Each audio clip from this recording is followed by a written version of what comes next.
अस्सलामुअलैकुम। आप देख रहे हैं मेरा YouTube channel cooking with Nazia Azmat. आज मैं लेके आई हूँ आप लोगों के लिए मूली का पराठे की रेसिपी। तो हम बनाना स्टार्ट करते हैं, जिसके लिए मैंने ले लिया है फ्रेश हरा धनिया 2 कर। थोड़ा सा मैंने हरा धनिया लिया है और 6-7 हरी मिर्चें लेकर मैंने इसको मोटे मोटे स्लाइस में कट कर लिया। इसमें मैंने ऐड कर दिया हाफ़ टी स्पून लाल मिर्च कुटी हुई और हाफ़ टी स्पून नमक। स्पाइसेस आप अपने टेस्ट के मुताबिक कम ज़्यादा कर सकते हैं। तो हम इस तरह इसको कूट लेंगे। कूटने के बाद एक मूली लेंगे, मूली को हम पील ऑफ कर लेंगे। इस तरह हम मूली को छील लेंगे। वीडियो को फुल वॉच कीजिएगा। ये पराठा बिल्कुल जो बड़े बड़े शेफ़ बताते हैं ना पराठा बनाना, उन सब के तरीक़ों से हटकर ये तरीका है। सब लोग का मतलब कि धनिया और हरी मिर्चें बारीक काट कर ऐड करते हैं, तो हम कभी भी पराठा बनाते हैं तो हम उसमें काट कर ऐड नहीं करते। जो फ्लेवर एक हरी मिर्चों और धनिया को कूट कर पराठा बनाने में है ना, वो काट कर बनाने में नहीं आता।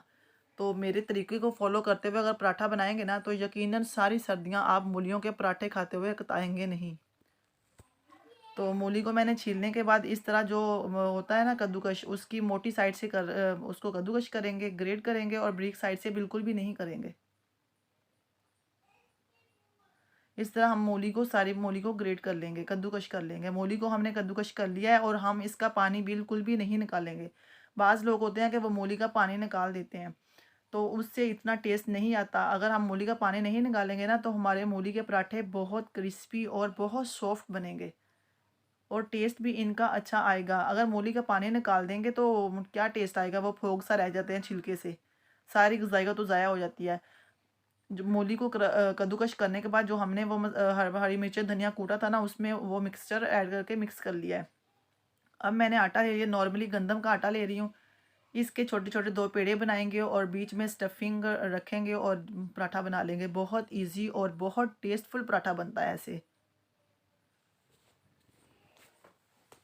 जो हमने स्टफिंग बनाई है मूली की, वो पराठे के ऊपर रखेंगे। 2 रोटियां बनाई हैं, एक रोटी में भी बना सकते हैं, लेकिन उससे थोड़ा डर होता है कि पराठा फट ना जाए। तो इस तरह हमने बीच में स्टफिंग रखी है जो हमने बनाई है, और ऊपर जो एक रोटी बनाकर दूसरी रोटी बनाकर उसके ऊपर रख दिए। छोटे छोटे पेड़े बनाए थे।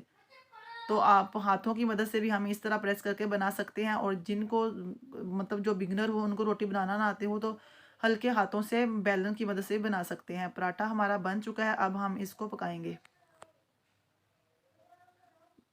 साइड चेंज करेंगे। जब पराठा थोड़ा पक जाएगा तो फिर हम इसके ऊपर लगाएंगे देसी घी। देसी घी से जो पराठों का टेस्ट आता है कमाल का।